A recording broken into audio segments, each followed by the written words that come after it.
They said she was nothing more than a decoration, a silent, plain wife hanging on the arm of the city's most arrogant billionaire, Dominic Mercer. For 3 years, Dominic treated Fiona like she was invisible, leaving her in the shadows while he chased fame, fortune, and other women. He thought she was weak. He thought she was trapped.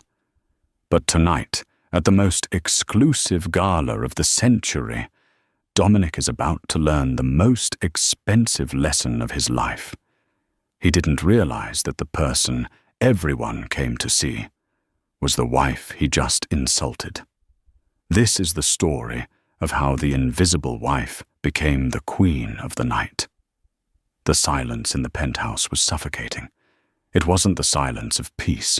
It was the silence of a held breath, the kind that precedes a shattering.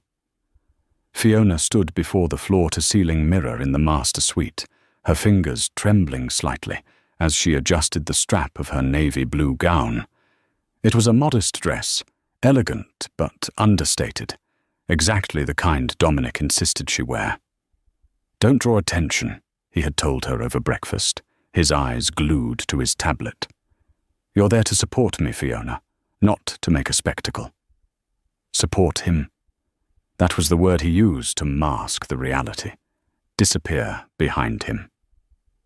The door to the suite swung open, and Dominic Mercer walked in.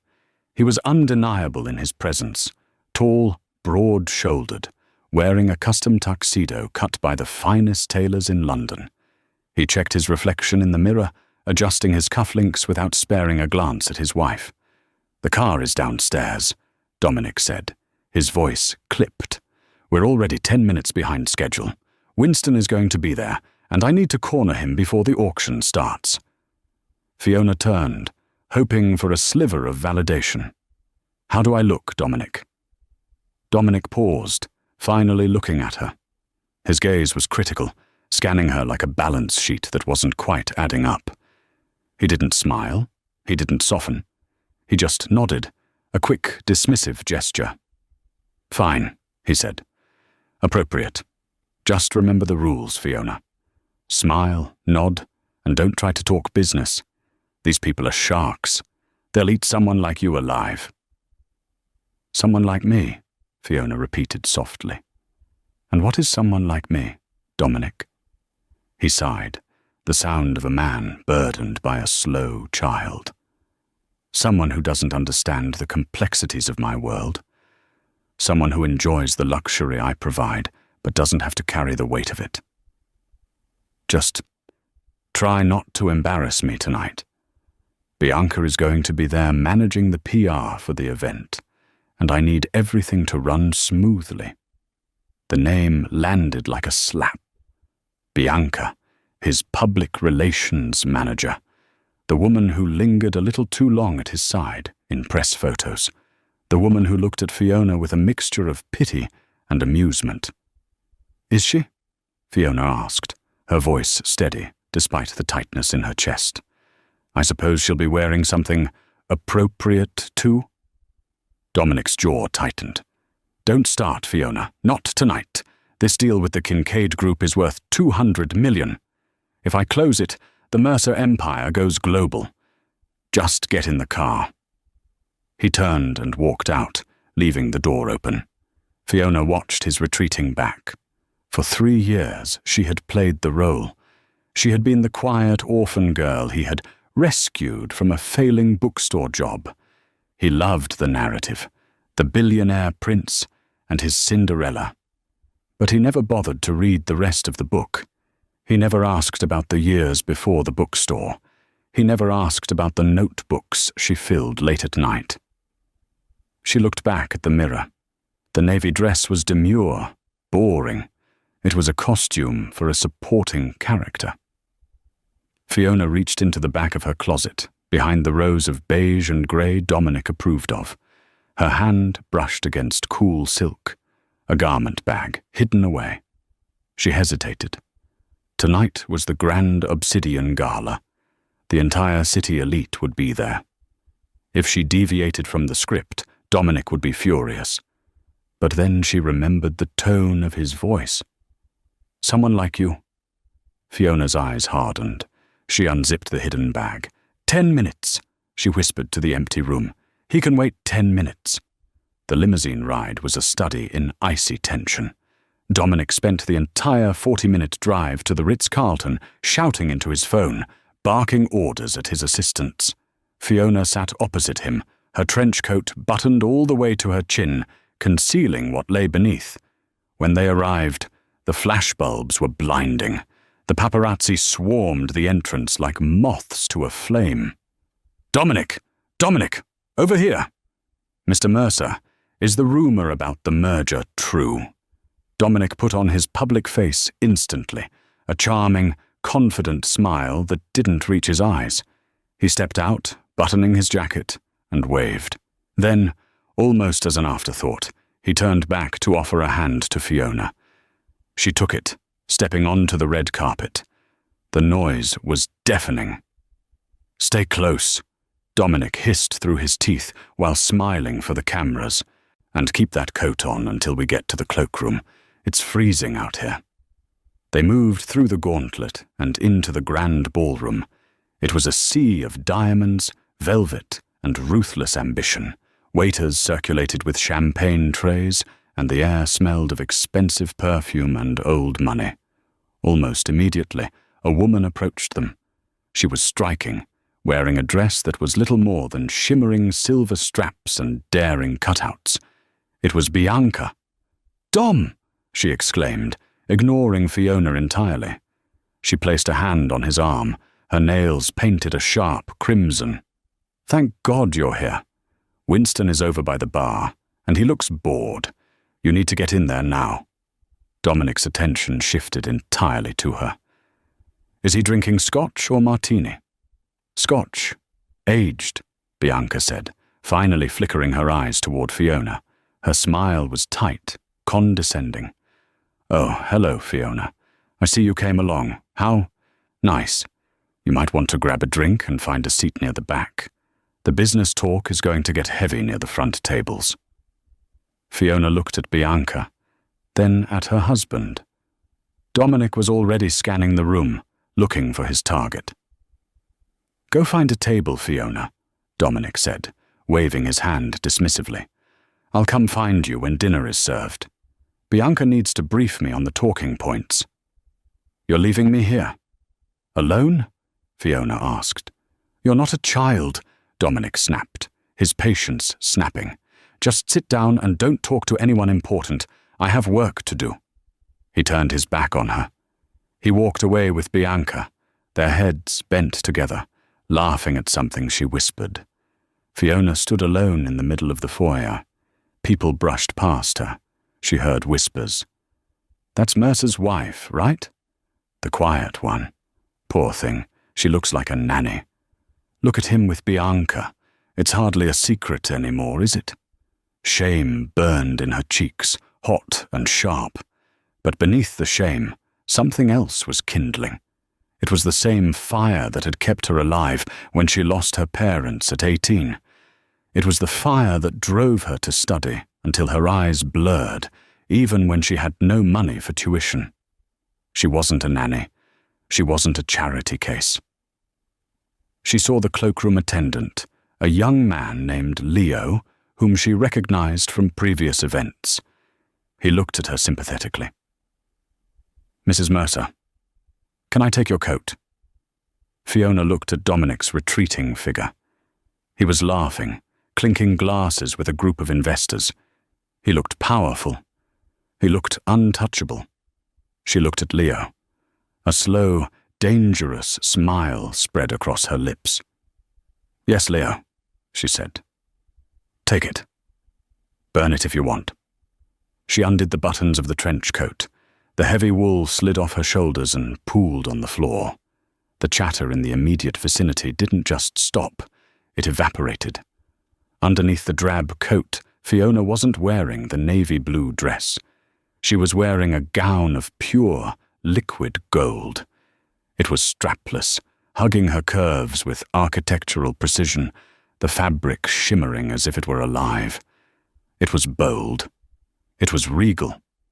and it was a design that no one in this room could buy, because it was a one-of-a-kind creation by Elara, the mysterious, anonymous designer that every celebrity in Hollywood was trying to find. But the dress wasn't the only shock. Around her neck sat a necklace that made the chandeliers look dim.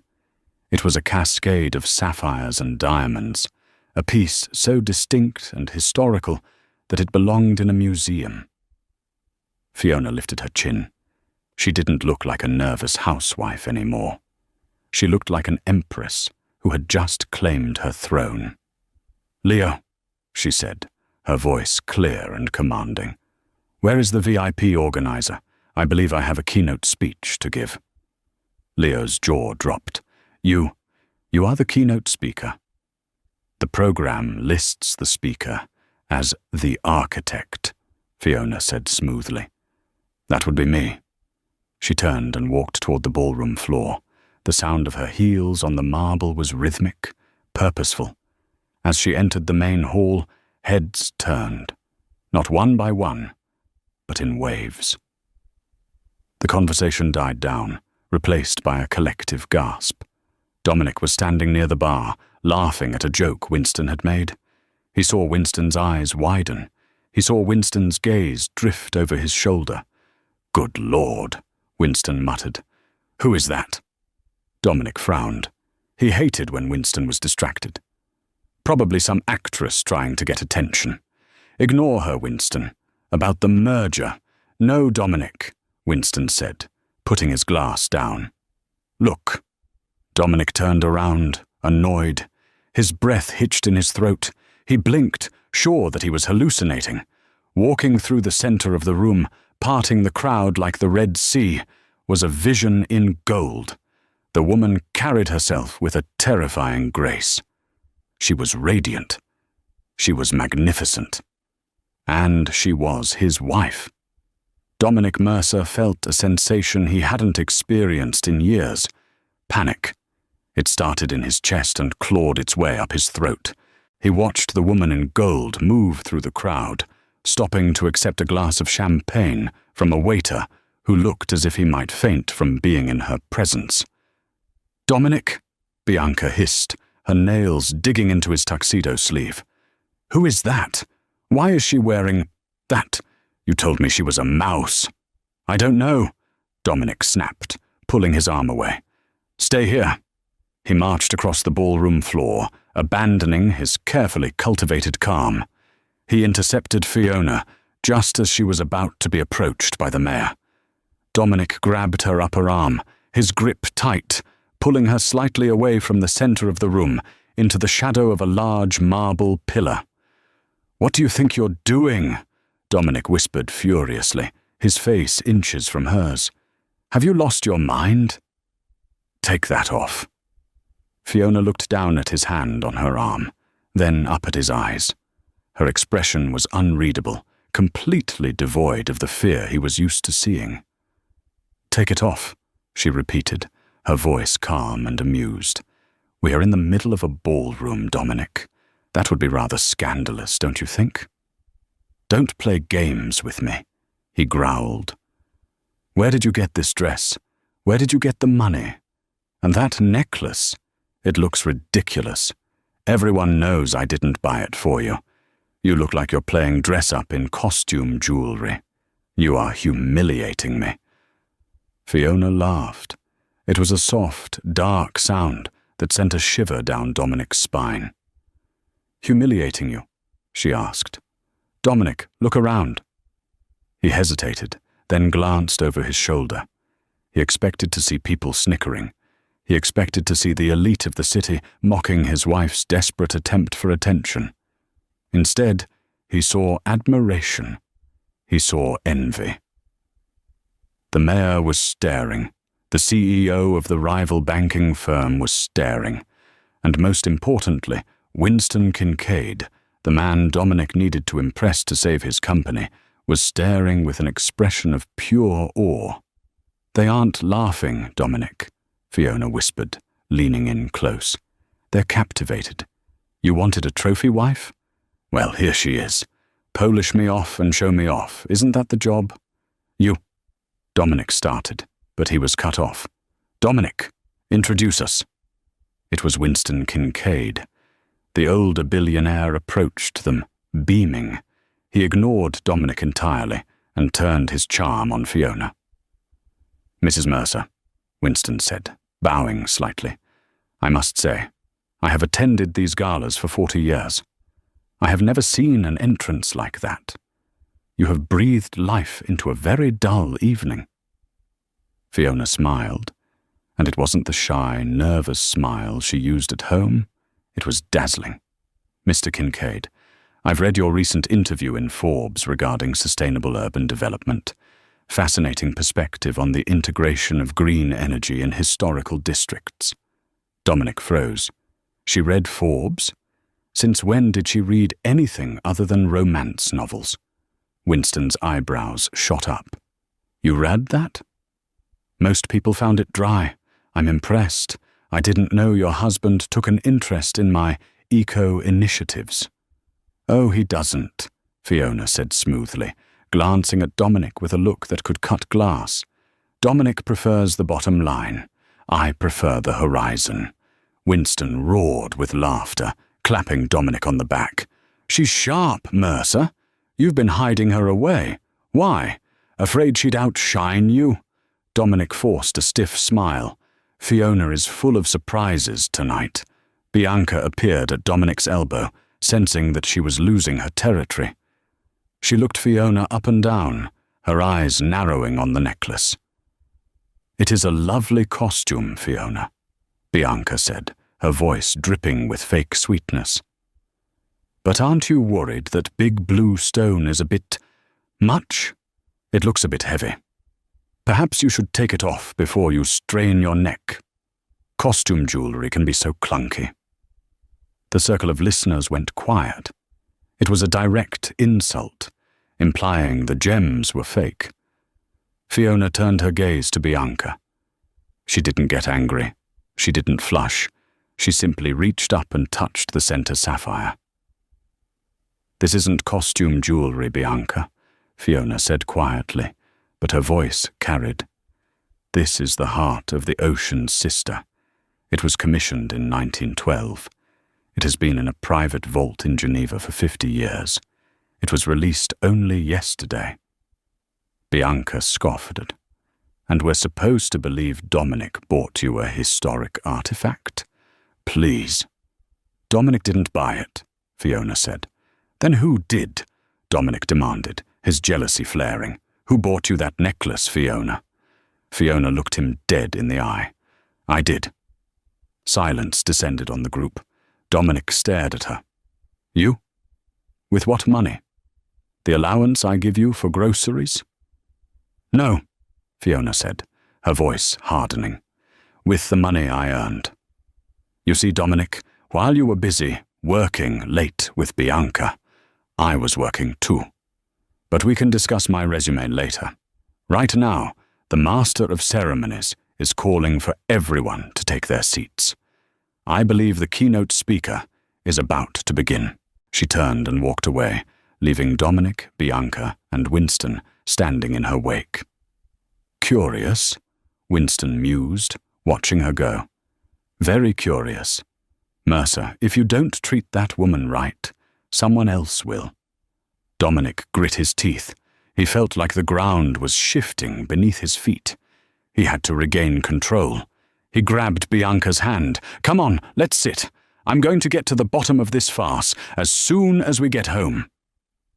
The grand ballroom was dimly lit, the spotlights focused on the center stage. Hundreds of guests sat at round tables draped in white linen. Dominic sat at the front table, reserved for platinum donors, with Bianca on his left and an empty chair on his right, where Fiona should have been. Where did she go? Dominic muttered, checking his watch. She's making a scene by not being at the table. Maybe she went to the bathroom to cry, Bianca whispered, sipping her wine. You were pretty harsh with her. She probably realized she's out of her depth. On stage, the host tapped the microphone. Ladies and gentlemen, the voice boomed. "Tonight is a night of revelation. For the past 3 years, the city's skyline has been transforming. The new Opera House, the Solaris Tower, the renovation of the West District. All of these masterpieces were designed by a single firm. A firm known only as Vertex Designs, led by an anonymous genius known to the industry only as the Architect." A murmur of excitement went through the crowd. Everyone knew Vertex Designs. They were the hottest architecture firm in the country. Their contracts were worth billions, but no one knew who ran it. "Tonight," the host continued, "to celebrate the launch of the Obsidian Charity Fund, the Architect has agreed to reveal their identity and auction off the blueprints for the upcoming Sky Bridge project." Dominic leaned forward. "This is it," he whispered to Bianca. "If I can buy those blueprints, the Kincaid deal is sealed. I need to know who this architect is, so I can make them an offer before the bidding starts." "Please welcome," the host shouted, gesturing to the curtains, "the CEO and lead designer of Vertex Designs." The heavy velvet curtains parted. Dominic raised his glass, ready to toast the old man or eccentric artist he expected to walk out. A figure stepped into the spotlight. The gold dress shimmered like liquid fire. The sapphires at her throat caught the light, sending blue fractals dancing across the room. It was Fiona. Dominic's glass slipped from his fingers. It hit the table, shattering, red wine soaking into the white tablecloth. He didn't even notice. "No," he whispered. "That's impossible." Fiona walked to the podium. She adjusted the microphone, her poise absolute.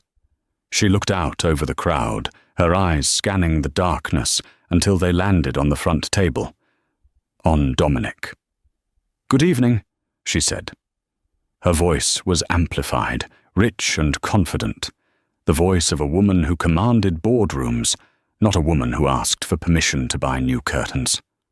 "I am Fiona Mercer, but in the world of design, you know me as the Architect." The room erupted. Gasps, applause, and shocked whispers filled the air. "She's the Architect? Mercer's wife? The quiet one? My God, she designed the Solaris Tower." Dominic felt like he couldn't breathe. The Solaris Tower. He had praised that building for months. He had told Fiona over dinner, while ignoring her, that the man who designed it was a visionary. He had been calling his own wife a visionary without ever looking at her. On stage, Fiona continued. "For years I have worked from the shadows. I allowed my work to speak for itself. But recently, I realized that silence is not always a virtue. Sometimes, silence is just submission, and I am done submitting." She clicked a remote in her hand. A massive screen behind her lit up, displaying a complex, beautiful 3D rendering of a futuristic bridge connecting the city's financial district to the harbor. "This is the Sky Bridge," Fiona said. "It is my masterpiece. It utilizes solar skin technology and wind harvesting support beams. It is the future of this city." She paused, letting the image sink in. "Usually, I would auction this to the highest bidder," she said. "However, tonight is different. Tonight, I am looking for a partner. A partner who understands value, not just price." She looked directly at Dominic again. The camera crews zoomed in on her face, projecting her intense gaze onto the side screens. "My husband," she said, the word hanging in the air. "Dominic Mercer has been trying to close a deal with the Kincaid Group to develop the harbor. He believes that money is the only language that matters." Dominic went pale. She was airing their business in front of everyone. "But Mr. Kincaid," Fiona said, turning her head to where Winston sat in the front row, "I know that you value integrity. You value vision. And you value respect." Winston stood up slowly, his eyes locked on Fiona. "I do," Winston called out, his voice booming without a microphone.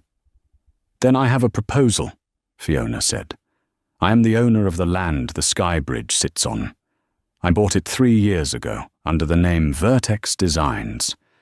Dominic, you have been trying to buy that land for 6 months, haven't you? You've been screaming at your assistants because the anonymous owner wouldn't sell." Dominic slumped in his chair. He had cursed the owner of that land every day. It was her. It was her the whole time. "I am willing to sign the land and the design over to the Kincaid Group," Fiona announced, "for free." The crowd gasped. "Free?" someone shouted. "On one condition," Fiona said, her voice turning into steel. "The contract will stipulate that the Mercer Corporation, and specifically Dominic Mercer, is barred from any involvement in the project. He is blacklisted from the development." The shockwave hit Dominic like a physical blow. She wasn't just embarrassing him. She was destroying his career. This deal was supposed to save his company from bankruptcy. Without it, he was finished. "You can't do this!" Dominic screamed, jumping up from his chair. He ignored the wine dripping from his lap. "Fiona, stop this madness!" "Security," Fiona said calmly into the microphone. "Please ask the heckler to sit down. He's interrupting the presentation." 2 large security guards stepped toward Dominic. He looked around wildly. Bianca had already scooted her chair away from him, looking at him like he was a contagion. Winston Kincaid walked up to the edge of the stage. He looked at Dominic, then up at Fiona. "Mrs. Mercer," Winston said, "or should I say, Ms. Architect, you have a deal." Fiona smiled. "Thank you, Winston.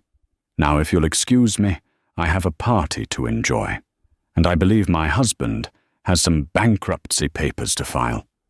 She stepped back from the podium as the room erupted into thunderous applause. Not for Dominic, but for the woman who had just crushed him. Dominic stood there, the applause ringing in his ears like a death knell. He looked at Fiona, really looked at her, for the first time in years, and he realized with a sickening jolt that the woman he had ignored was the most powerful person in the room. And he had just lost her. But the night wasn't over. Fiona had one more secret to reveal. The applause eventually died down, replaced by a buzzing energy that filled the room.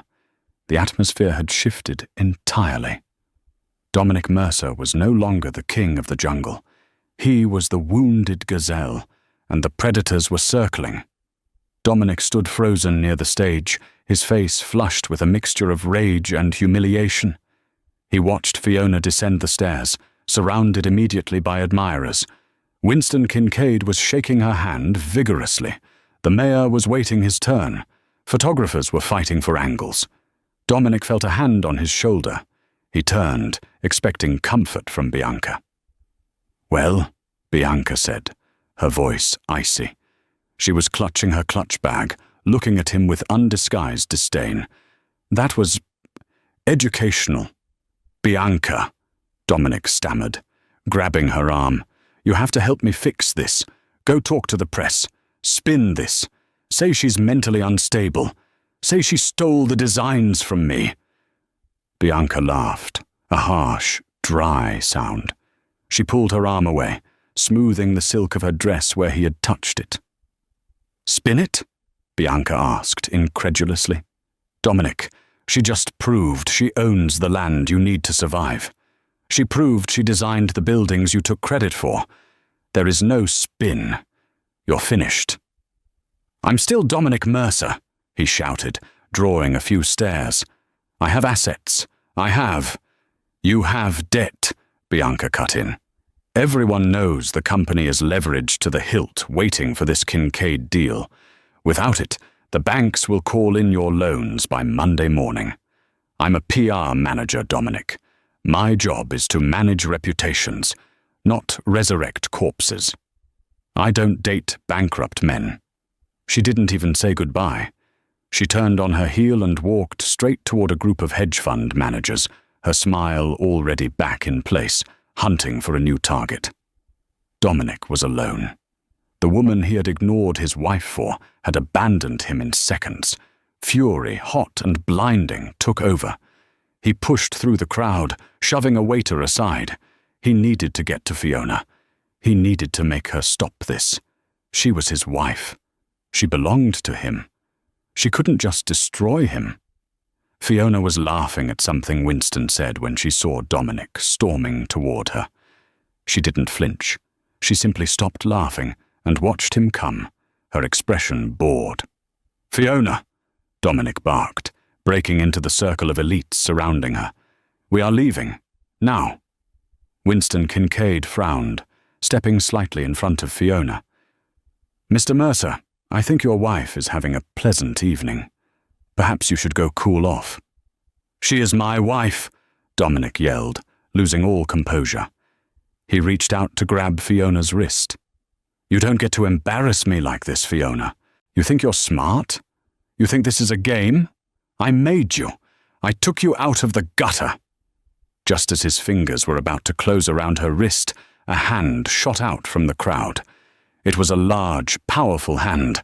It clamped onto Dominic's wrist like a steel vice, stopping him mid-air. Dominic looked up, wincing at the pressure. Standing there was a man Dominic recognized, but had never met. Sebastian Hale. He was a tech mogul, a man who had made his billions in aerospace and software. He was taller than Dominic, broader, and possessed a kind of dangerous stillness that Dominic lacked. Sebastian was known for being ruthless in business and fiercely private.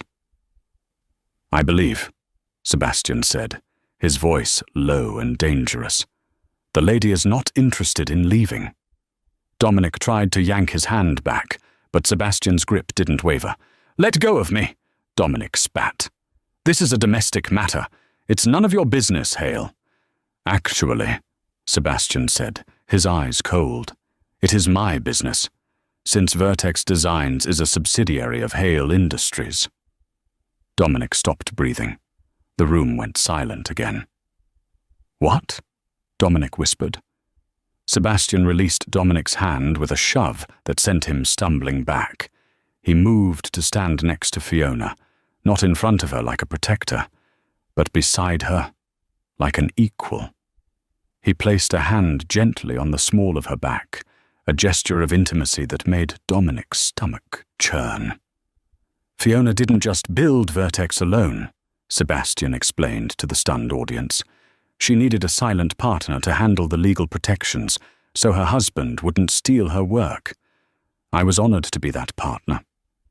Sebastian looked down at Fiona, and for the first time that night, his stoic face softened into a genuine, warm smile. "You were brilliant tonight, Elle. The projection mapping was a nice touch." "Thank you, Seb," Fiona said, smiling back at him with a familiarity that shattered Dominic's heart. "I thought the bridge looked good in blue." "Seb?" Dominic choked out. You know him." Fiona looked back at Dominic, her eyes hard again. "Sebastian and I went to university together, Dominic, on full scholarships. While you were partying on your father's money, we were studying in the library until 3 a.m.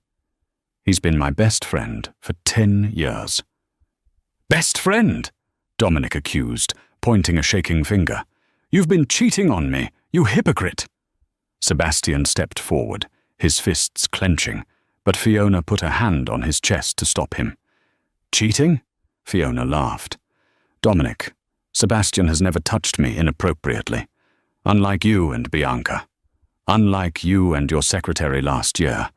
Unlike you and the endless list of women I've known about since our honeymoon." You knew?" Dominic faltered. "I know everything, Dominic," Fiona said softly. "I know about the offshore accounts you tried to hide. I know about the loans you took out in my name, which, by the way, was fraud. And I know you planned to serve me divorce papers next week, after the Kincaid deal closed, so you wouldn't have to share the profits." She reached into her golden clutch and pulled out a folded document. You wanted a divorce? She asked, tossing the papers at his feet. Happy anniversary, darling. I signed them this morning. The papers landed on the polished marble floor with a soft slap. Dominic stared at them. They were real. The crowd was whispering feverishly now. This was better than any movie. This was the destruction of a titan, live and in high definition. I can fix this, Dominic mumbled, the reality of his situation crashing down on him. He looked at Winston. Winston, please. We can still do business. I can offer you better terms on the older properties. Winston shook his head sadly. Dominic, you don't have any properties. What? Dominic blinked. The bank called while you were shouting, Winston said, holding up his phone. News travels fast. The banks have frozen your assets pending an investigation into the fraud Fiona just mentioned. You don't own anything right now. Dominic felt his knees give way. He stumbled, catching himself on the edge of a table. Fiona, he pleaded, his voice cracking. He looked up at her, trying to summon the charm that had worked on her 3 years ago. Fiona, baby. Look, we can talk about this. I've been stressed. The business, it gets to me. But I love you. You know I love you. We can start over. With your talent and my connections, we could be unstoppable. Don't throw away our marriage for a moment of anger. Fiona looked down at him. There was no pity in her eyes, only fatigue. I loved you, Dominic, she said. I really did. When you found me in that bookstore, I thought you were my Prince Charming. I ignored the red flags. I ignored the way you talked down to waiters. I ignored the way you silenced me. She took a step closer. But love isn't enough when there is no respect, she continued. And you didn't just disrespect me. You erased me. You wanted a statue, Dominic. Well, statues don't forgive. She turned to Sebastian. I'm tired. Can we go? Of course, Sebastian said. He glared at Dominic one last time. Don't follow us. Wait, Dominic scrambled up. Where am I supposed to go? If the banks freeze my accounts? The penthouse? I can go to the penthouse, right? Fiona stopped. She didn't turn around. The penthouse? She asked over her shoulder. Oh, I forgot to mention. The building management company. I bought that last month, too. You're evicted, Dominic. Your keycard was deactivated an hour ago. You can't do that, Dominic screamed. That's my home. My clothes are there. My watch collection. Your things have been packed, Fiona said calmly. They are in a box with the doorman. Well, most of them. I donated your suits to a charity for job-seeking men. I figured you wouldn't need tuxedos where you're going. Where am I going? Dominic yelled, tears streaming down his face now. Fiona turned back one last time. She smiled, but it was a sad smile. I don't know, Dominic. You're a smart man. Figure it out. Or maybe ask Bianca if you can crash on her couch. Oh, wait. She left. She took Sebastian's arm. Let's go get a burger, Seb. I'm starving. This dress is too tight for fine dining. Sebastian chuckled, the sound rich and warm. Whatever you want, Elle. Burgers it is. They walked out of the ballroom together, leaving the chaos behind. The cameras flashed, capturing the image of the golden architect and the tech mogul, leaving the broken billionaire in the dust. Dominic stood alone in the center of the room. The guests were starting to drift away, uncomfortable with the raw display of emotion. The waiters began clearing the broken glass from his dropped wine. One waiter, a young man, swept the shards near Dominic's expensive Italian shoes. Excuse me, sir, the waiter said politely. You're standing in the mess. Dominic looked down. He looked at the divorce papers on the floor. He looked at the empty door where his wife had exited. He wasn't standing in the mess. He was the mess. He fell to his knees, burying his face in his hands, and for the first time in his life, Dominic Mercer cried, not for a lost deal, but for the realization that he had held a diamond in his hand and treated it like a rock until he threw it away. 1 year later, the city of Viridia had transformed. What was once a skyline dominated by rigid, grey concrete and the smog of industry had been pierced by a miracle of modern engineering. A silver ribbon of steel and glass sliced through the air, connecting the bustling financial district to the historic harbour with a grace that defied gravity. The Sky Bridge. It wasn't just a structure, it was a statement.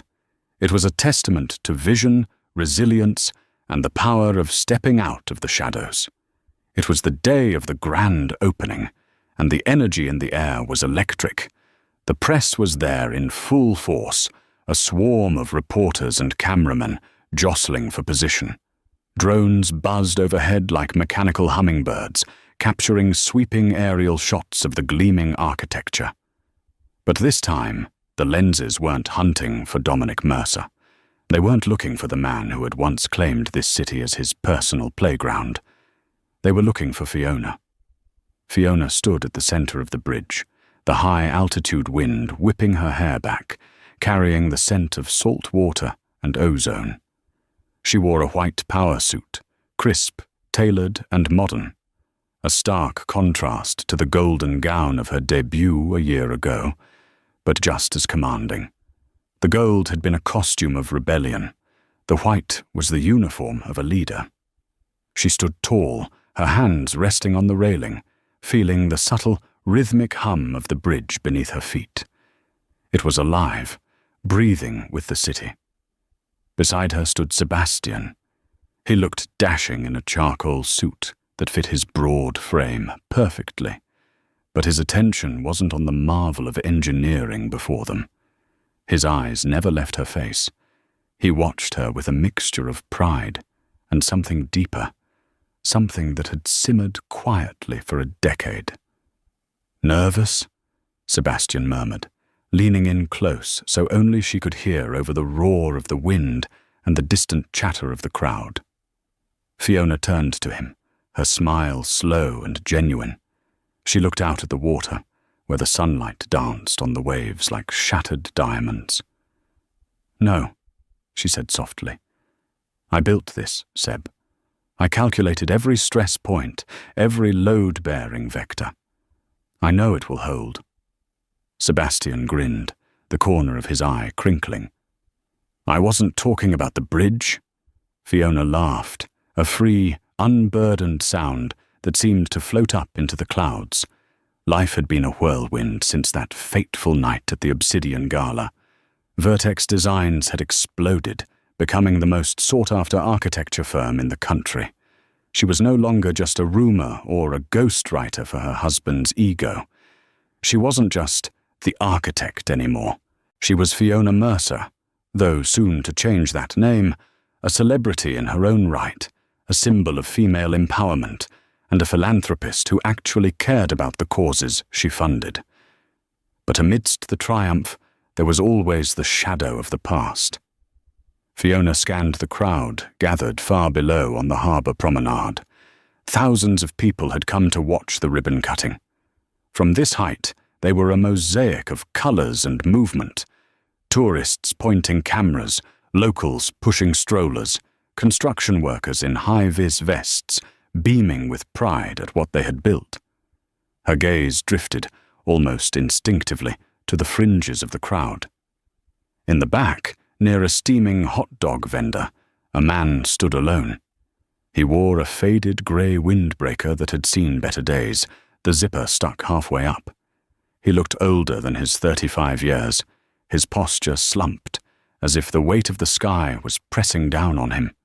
His hair, once styled with expensive product, was thinning and unkempt, blown messily by the harbour breeze. He hadn't shaved in days, the stubble greying and patchy. He held a tablet in his hands, but it wasn't the sleek, ultra-thin, top-of-the-line model he used to brandish like a weapon in boardrooms. It was an old, cracked model, likely bought second-hand or salvaged from a pawn shop. It was Dominic. He wasn't there to cause a scene. He didn't have the energy, the money, or the arrogance for that anymore. After the gala, the fall had been swift, brutal, and absolute. The fraud investigation Fiona had triggered had stripped him of everything. The penthouse with the view he never appreciated, the fleet of luxury cars he rarely drove, the stock portfolio he obsessively checked, all seized to pay back the creditors he had defrauded. He had avoided jail time only by the skin of his teeth, pleading guilty and liquidating every single asset he had hidden in offshore accounts. Now Dominic Mercer, the former Prince of Viridia, worked as a mid-level shift manager at a logistics warehouse on the outskirts of the city. It was a 9-to-5 grind of clipboards, angry truck drivers, and fluorescent lights. He clocked in, he clocked out. He lived in a small, drafty studio apartment in the East End, the very district he used to mock for its grime and lack of potential. He stood there now, watching the giant LED screens set up on the promenade, broadcasting the ceremony live. He saw the high-definition close-up of Fiona's face. He saw the way her eyes sparkled when she spoke about connecting communities. He saw her laugh at something Sebastian whispered, and he saw the way she looked at Sebastian. It was a look of total trust, of safety, of adoration. It was a look Dominic had never earned and certainly never received. "She looks happy," a voice said beside him. Dominic jumped, nearly dropping his cracked tablet. He turned to see an older man standing next to him, wearing a nondescript baseball cap and sunglasses to blend in with the tourists. But the voice was unmistakable. "Mr. Kincaid," Dominic stammered, instinctively straightening his spine, a reflex from a life he no longer lived. I didn't know you'd be down here with the regular people." Winston Kincaid adjusted his sunglasses, looking up at the silver arc of the bridge cutting through the blue sky. "The view is better from here," Winston said, his tone contemplative. "From down here, you can see the foundation. You can see the pillars. You can see what actually holds it up." He glanced sideways at Dominic, his expression unreadable. "Something you never bothered to look at, Dominic. You were always too busy looking down from the penthouse." Dominic flinched. The truth stung more than the wind. He looked down at his scuffed shoes, cheap leather that pinched his toes. "I know," he whispered, his voice hoarse.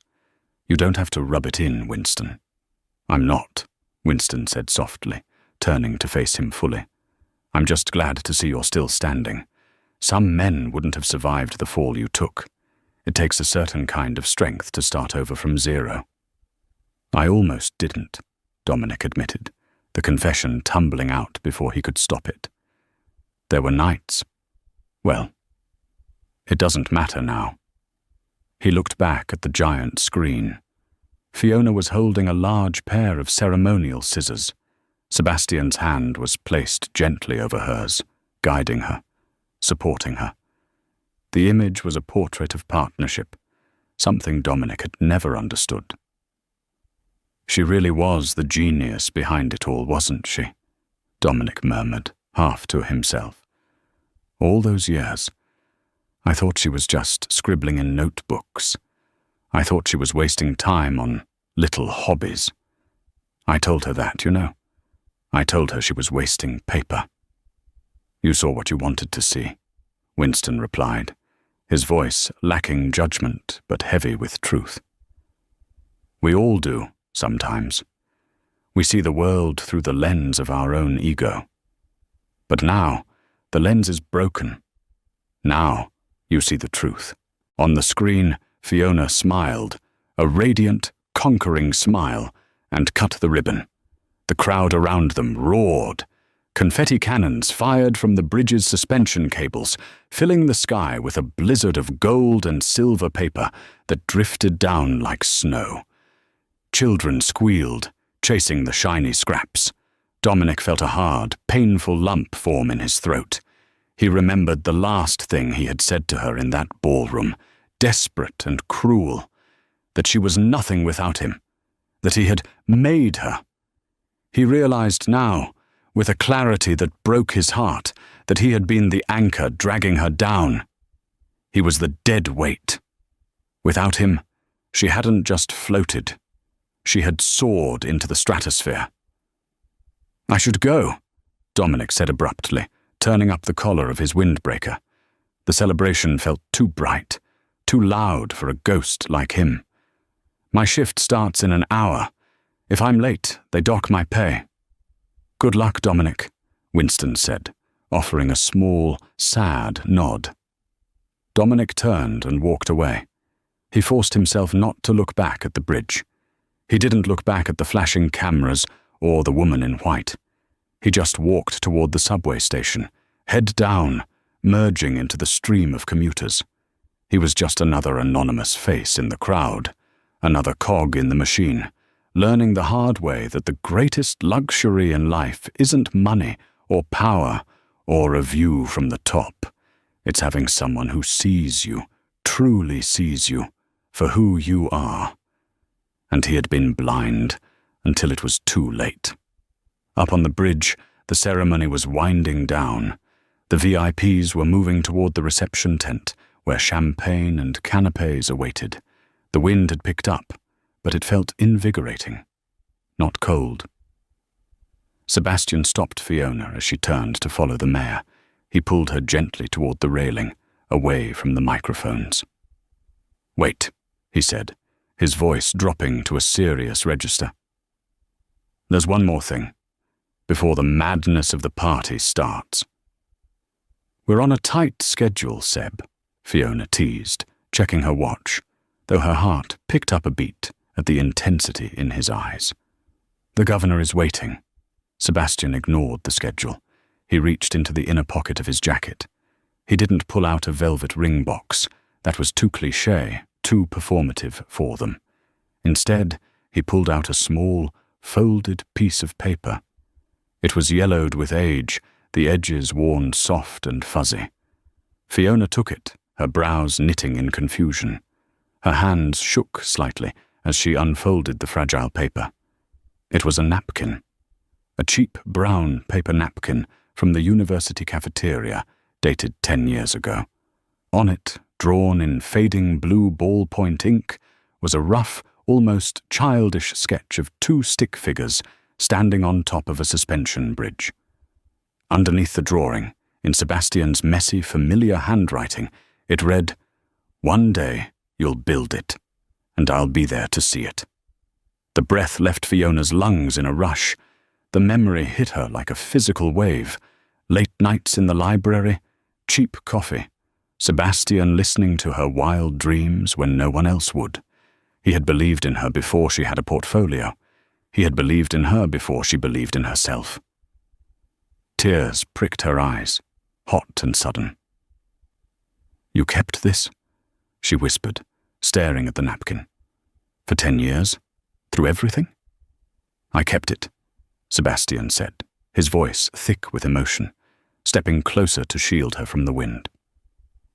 "Because I always knew who you were, Fiona, even when you forgot, even when he tried to make you forget.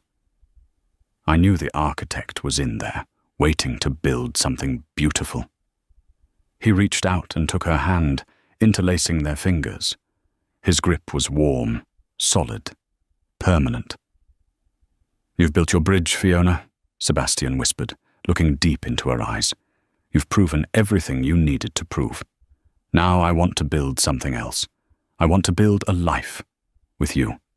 No hiding, no shadows, no silent partners. Just us." Fiona looked at him, really looked at him. She saw the years of friendship, the silent support during her darkest marriage days, the patient love that had waited for her to be free, to be whole.